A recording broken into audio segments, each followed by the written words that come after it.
All right, what's going on, guys? T Torres back here for another video. So in today's video, we are going to be going over my first long distance road trip on my 2024 Honda Transalp. Some of the good, some of the bad, and some of the ugly. So let's get right into it. All right, so if you're not a part of my Honda Transalp XL750 USA Facebook page, shameless plug, it'll be a link down in the description. We're sitting at 3,644 miles. After my last long distance road trip, the service oil light came on because it was definitely time to change the oil. I want to show you something. Oh yeah, so on about a 700, maybe a little over 700 mile road trip, we were averaging about 53.4 miles per gallon. So I thought that was pretty good. We were doing some mixed highways and then country back road riding. All right, so first things first is my buddy Connor and I, we rode to Leeds, Alabama, Birmingham, Alabama. We went to the 2024 Barber Vintage Festival. It was the 19th, hosted by BMW Moto Rad. So originally our goal was to completely pack out the bikes, camping gear, tent, clothes, shoes, toiletry, stuff like that. But they had sold out of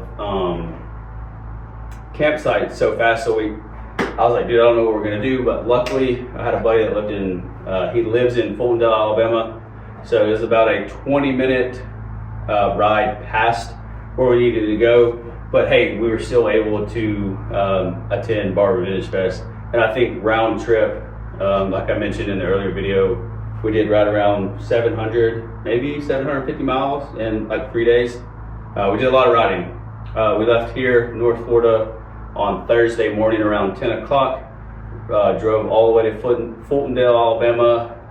We took our time. We did a mix between highways and country back roads.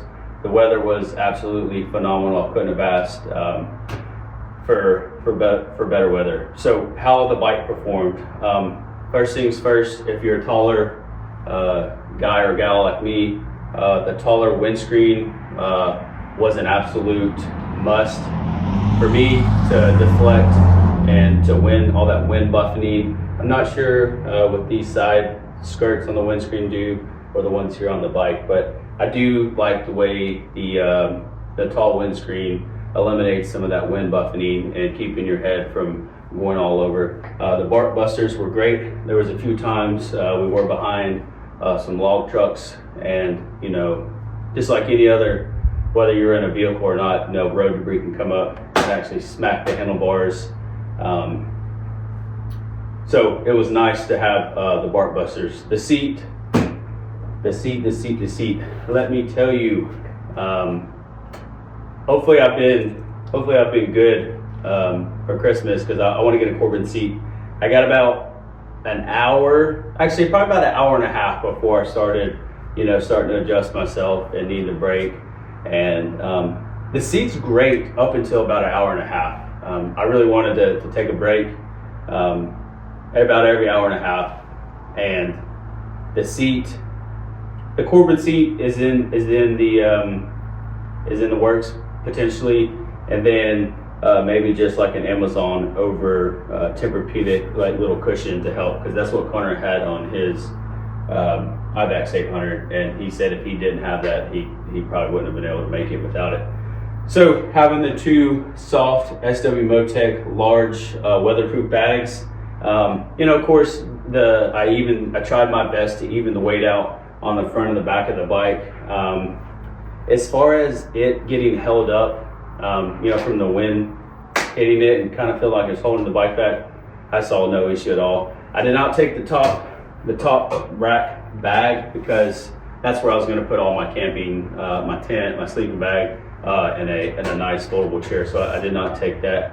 Also, I probably wouldn't have been able to survive this long distance ride without the Verdane Cruise. So if you're interested in the Verdane Cruise Control, I'll have a link down in the description as well to that. That was a absolute game changer to have. And also, if you don't have the 12-volt socket, it was nice knowing that I had my phone connected the whole time to my maps, so I never had to worry about my phone going dead.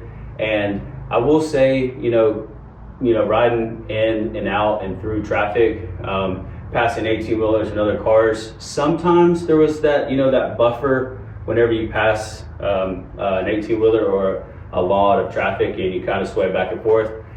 That wasn't really an issue. Now for me, my right shoulder has always been a little bit of a pain to me. And I think the factory handlebars sit a little too short for me. So I'd like to raise them up maybe about a half an inch and get that ideal riding stance for myself. So in the future, maybe some bar risers. Like I said, I don't need much, just like maybe a half an inch, and it'll be fine. So one of the things that we did was the last leg of the trip on the way back home, because we wanted to get in as much time as we could at Vintage Fest up until I think we stayed there to about 2 o'clock, maybe 2:30. The goal was to leave at 2. I think we ended up leaving maybe closer to 3 because there's just so much stuff to do there. Like I said, if you haven't seen that video on the channel, go check it out. Vintage Fest is an awesome and good time. So we left Leeds. We had already filled up at Buc-ee's, so we left straight from the park itself. Rode all throughout the afternoon. Sun started to set on us about 6:15, maybe 6:20, and you know what else started to go down? The temperature. So I have the heated grips, but I haven't put them on because here in Florida it's just been so hot. And I think we got down to about 52, maybe 53 degrees on the way home. So it would have definitely been a nicety to have the heated hand grips. So those are definitely gonna get installed. And I had on some lightweight riding gloves. So, towards that last hour, my hands were absolutely, they felt like they were frozen. So the heated grips are definitely gonna come on. We'll have an install video of that in an upcoming video.